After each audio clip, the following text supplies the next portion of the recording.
cop ripped up black woman's ID, froze when he saw her NSA badge. The street was quiet, just past dusk, golden sky fading. Nia drove with both hands on the wheel, music low, and groceries in the passenger seat. A cop car swung into her lane. Lights flashing. She sighed. She slowed and pulled over. Calm. She always kept it calm. The door slammed behind him. Heavy boots. A flashlight in her face before she even rolled the window down. License and registration. She passed him both. Her fingers didn't tremble. "What's your business in this neighborhood?" he asked, narrowing his eyes. "Going home. I live 6 blocks away." "Funny, haven't seen you before." He stared hard. "Step out of the car." "Officer, is there a reason?" "Now." She obeyed. Slowly. Her mind was calculating every word, every move. "You always this quiet?" he asked, circling the car. "Only when I'm being treated like a threat for existing." He stopped. "Attitude, huh?" She didn't answer. Didn't need to. He looked down at her license. Then, without a word, tore it straight down the middle. She flinched. "That's destruction of—" "You can get another. What you hiding?" "Nothing." Her voice stayed even. He got closer. Too close. "Why you so calm, huh? You some kind of activist? Lawyer?" She reached into her back pocket. Slowly, deliberately. "You sure you want to do that?" he warned. She didn't pause. She pulled out the black leather badge wallet and flipped it open. His mouth twitched. "National Security Agency. Gold seal. Her name, her clearance." He stared. Silent. He looked at her, then back at the badge. His voice was different now, softer. Uneasy. "You work where?" She didn't blink. Didn't smile. "You want to run that again?" she said, her voice razor-sharp. His jaw clenched. His hand dropped from his belt. "You some kind of tech person, or—" "I'm a senior analyst," she said. "Cyber division." He stepped back. "You, NSA?" "That's what it says." He nodded. "Just once." She took a step forward. "So, am I free to go?" He didn't answer. He looked around like someone might be watching. "You know," he said, voice cracking just slightly, "I didn't mean anything. Just doing my job." She held his gaze. "Then you should learn to do it better." He said nothing. She got back into her car, heart thudding but face unreadable. She pulled off slow, deliberate. No tires, screeching. No last looks. But behind her she could still feel his stare burning into the back of her head. Nia sat across from her supervisor, badge clipped to her blazer, hands folded tight. Russell Ward leaned back in his chair. "You really filed it?" She nodded. "He tore my license in half." "Yeah, I saw." He glanced at the screen, then back at her. "You could have brought this to me quietly." "I did everything by protocol." Ward sighed. "You have to understand, once it's on record, it's not just about you. It becomes optics." Her voice stayed flat. "I don't work for optics." "Nia," he said gently, "you're good at what you do. But drawing attention, especially this kind, can mess things up for you, for all of us." She didn't. Replying outside the office, the hallway buzzed with low conversation. At home, her phone wouldn't stop vibrating. Kira answered without hello. "Tell me you're not letting this go." "I filed it." "That's not what I mean." Kira's voice cracked. "You better not back down now, Nia." Nia closed her eyes. "I'm not backing down." "You sound like you're about to." She didn't answer. Her mind wandered. She was 8 again, holding her grandma's hand. A white man in uniform yelled at C for stepping too close to the bus door. C had apologized, then turned and whispered, "Don't ever argue with someone." Holding power and a gun, silence was survival. Her inbox dinged. Subject, media inquiry, police incident. She didn't open it, just stared. Later that night, the knock on her door was hard. Kira barged in with a bag of takeout and fire in her eyes. They're already talking about it. Online. One of the neighbors caught the end of it on video. "What video?" Nia asked, sitting up. Kira held up her phone. "Right here, you stepping out the car, him ripping the ID." Nia watched. Cold spread through her chest. "Don't even think about laying low," Kira said, handing over food. "They need to see you. You're not just another sister they can steamroll." Nia chewed slowly. "Do you know how fast they bury us when we speak up?" "You're not buried," Kira snapped. "You're trained. You're connected. You got that badge. Use it." Silence hung heavy between them. "I need to think," Nia whispered. Kira stood. "You think too long and someone else tells your story." Nia sat in the dark after she left, watching the video again. Her face unreadable, her hands steady. The next morning, her office was quiet. Too quiet. A woman, in a navy blazer, approached. Sharp eyes, firm step. "Agent Bryant?" "Yes. I'm Lieutenant Sarah Devers, Internal Affairs." Nia stood up slowly. "We need to talk," Devers said. "Privately." The box sat untouched on her kitchen counter for hours. "Return address?" "Aunt Thea." No note, just tape and dust. Nia finally opened it at midnight. The smell hit first, old books, cedar, a hint of rose. Inside were folded scarves, cracked photo frames, and worn church programs. She reached for the velvet pouch. Inside it, Grandma C's gold necklace, thin chain, heart pendant. She held it in her palm. Cold. Familiar. Beneath that, ribbons from youth choir competitions, a Polaroid of her and Kira in Easter dresses, and a leather-bound journal. Her throat tightened. She flipped through pages of C's careful cursive, prayers, grocery lists, hymns. And then, one sentence that stopped. "Her, the world won't give you respect, you take it. Or you bleed waiting." Nia sat down. "C used to say that to me," she whispered. She remembered the way her grandmother's voice would drop when she meant business. Soft but sharp. "You keep your head up, baby girl. Don't bow to fear, not even when your knees shake." The memory made her chest ache. She touched the necklace to her lips. The door buzzed, package drop-off.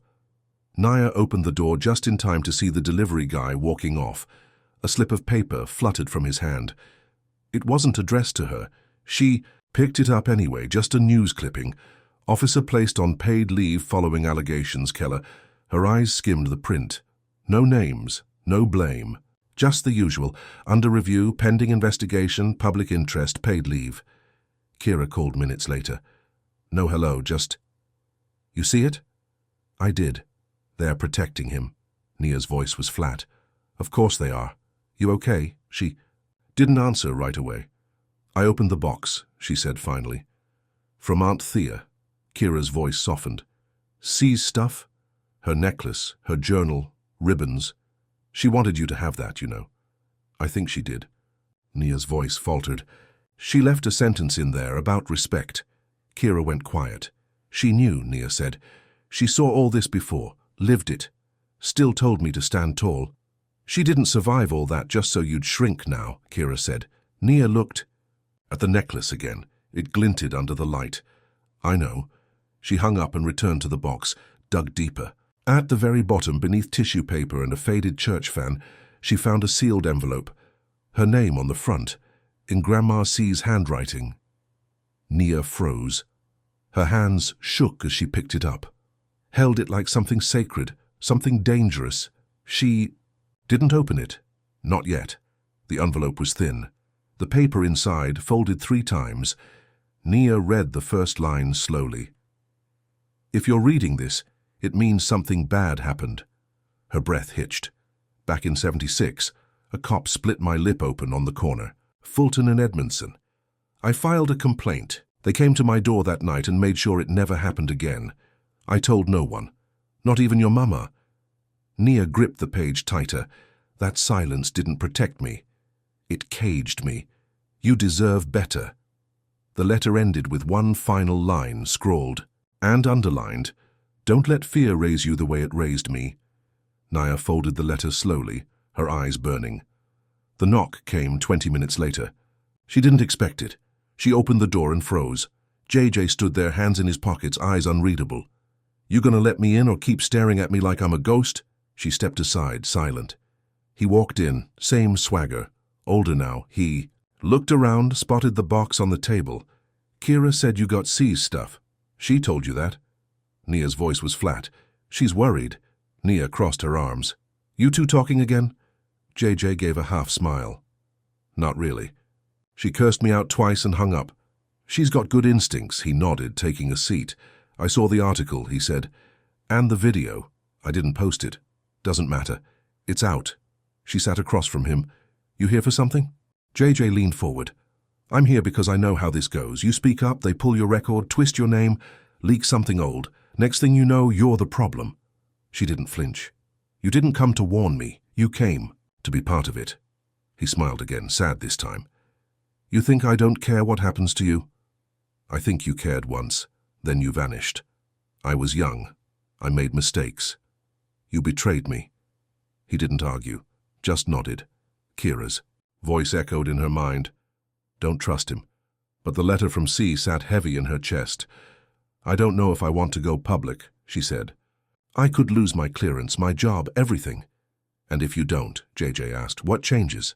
She said nothing. He leaned closer, dropped his voice. You really think this was random? That Keller just happened to stop you? You think your file doesn't come with red flags to people like him? She blinked. You think this was random, he whispered again. They knew who you were. Nia didn't breathe.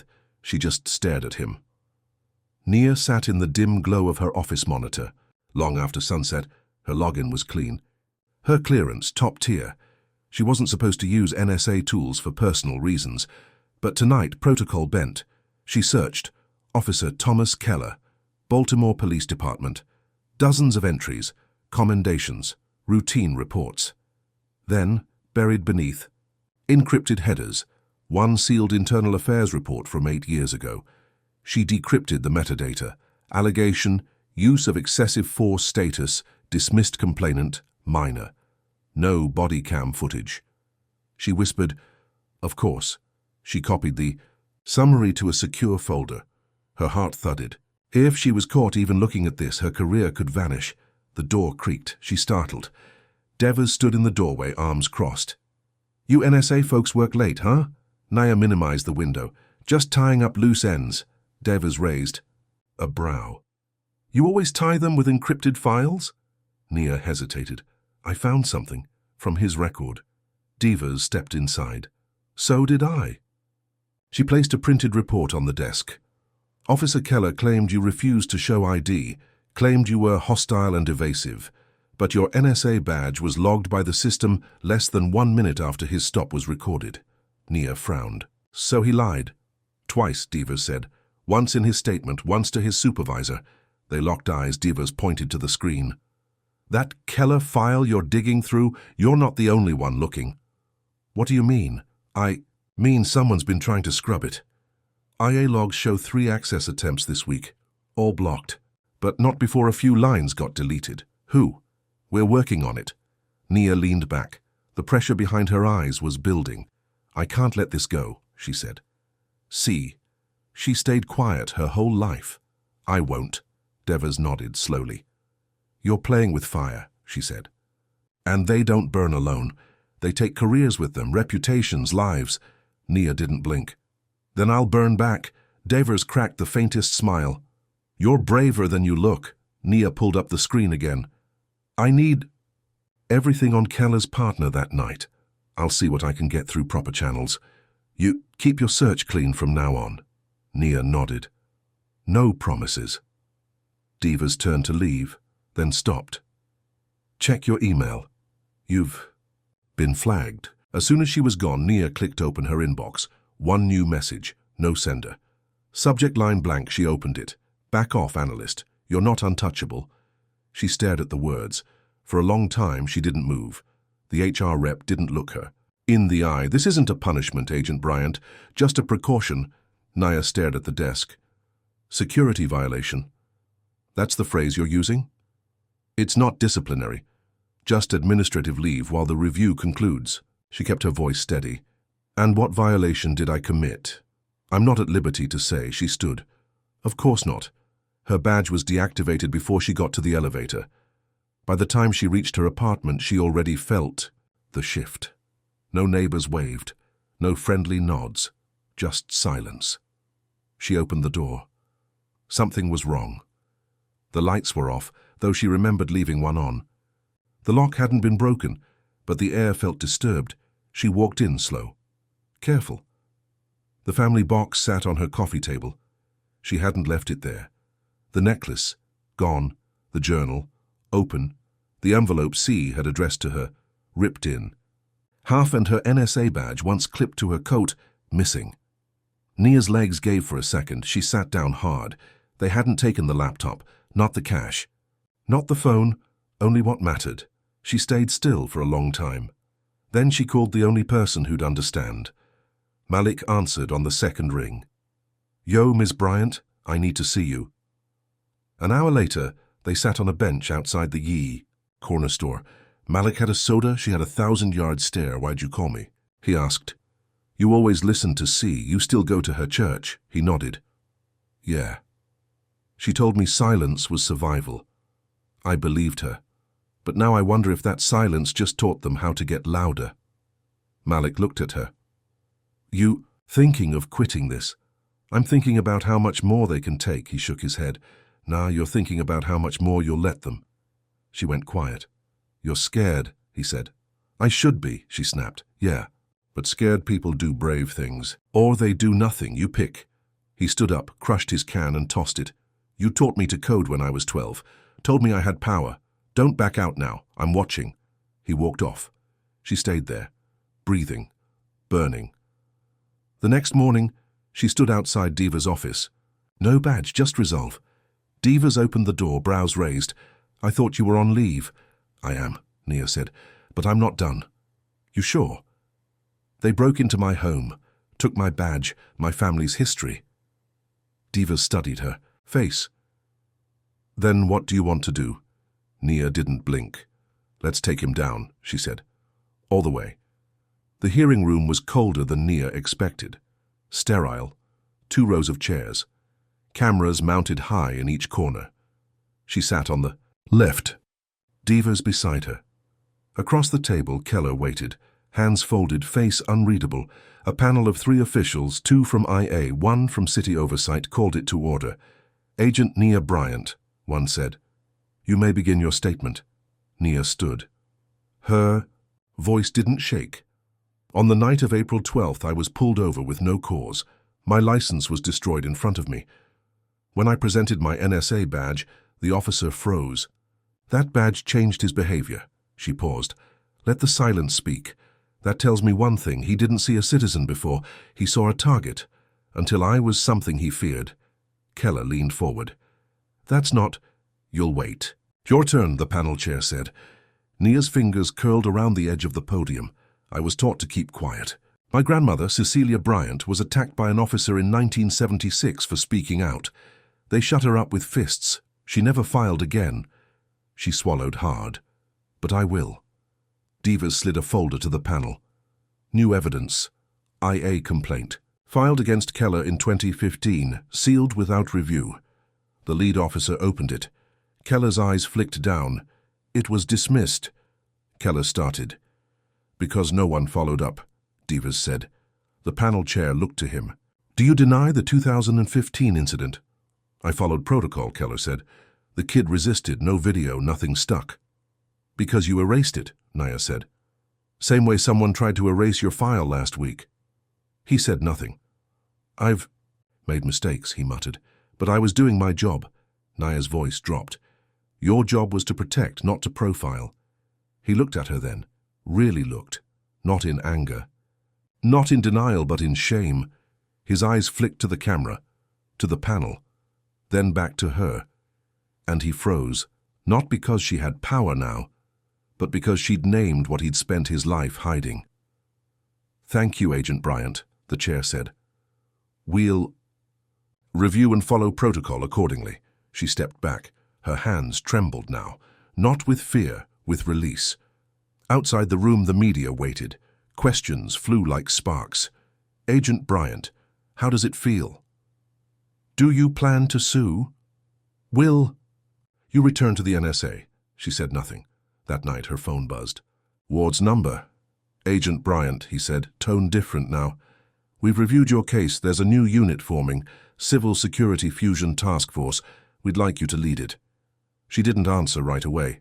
Think about it, he added. It's a chance to change things, from the inside. She ended the call without reply, then sat in silence, staring at the letter C had written. Her hand rested on the necklace. The fire was still burning. The offer sat in her inbox. Unread for days. Lead a new division. Full clearance restored. Bigger title, bigger office. But Nia didn't need a title to feel whole. She handed in her resignation that Friday. Ward raised an eyebrow. You're sure? I am. You're walking away from influence. I'm walking toward purpose, he paused. You'll be missed. She nodded. I'll be busy. 3 weeks later, the old storefront on Edmondson Avenue had new paint, new wiring, and a crooked hand-painted sign. Bite Justice, Tech for Change. Kira stepped back to admire it. Still think we should have gone with mine. Code and Consequence, Nia. Smiled. We're not naming it like a Netflix series. Inside, the room was small but full. Second-hand monitors, folding chairs, donated routers. A line of kids stood outside. Laptops tucked under arms. Eyes wide with curiosity. Malik was first. And you're really doing this, huh? Nia handed him a keyboard. So are you. You're teaching the next class. His grin stretched wide. JJ showed up near closing time. No speech, no grand entrance, just a quiet knock and tired eyes. I heard you turned down the job. I did. She said. He stepped inside, looked around. This place, it's good. It's right. He nodded. I'm leaving town, heading south, starting fresh. She raised an eyebrow. No dramatic exit this time? He smiled. I figured I already said enough. He looked at her one last time, then left. No promises, no pain, just peace. That night, Nia drove alone, down to the cemetery, past the gates, past the silence. She knelt at Grandma C's grave. Placed 2 things down, the ripped license, the folded letter. She pressed them into the dirt with steady hands. I did what you couldn't, she whispered. And I heard you every step. The wind shifted. She unclipped the necklace from her neck, kissed the pendant. Then put it back on. It wasn't just jewelry anymore, it was armor, it was proof. She stood up slowly. Kira called as she drove back. First day was a hit, her sister said. Kid asked if you used to hack the government. I kind of did. Well, we're gonna need more chairs. They laughed. When Nia got home, she sat at her desk and cleared her desktop, deleted the badge ID scan, closed the NSA folder, started a new one. Clearance, community program. She stared at the name, smiled. Outside her window, the street was quiet again. But something had shifted. Not just the job, not just the system. Her. She stood up, walked to the mirror, and looked herself in the eye. This badge, she said softly, holding the necklace, was never the power. I was.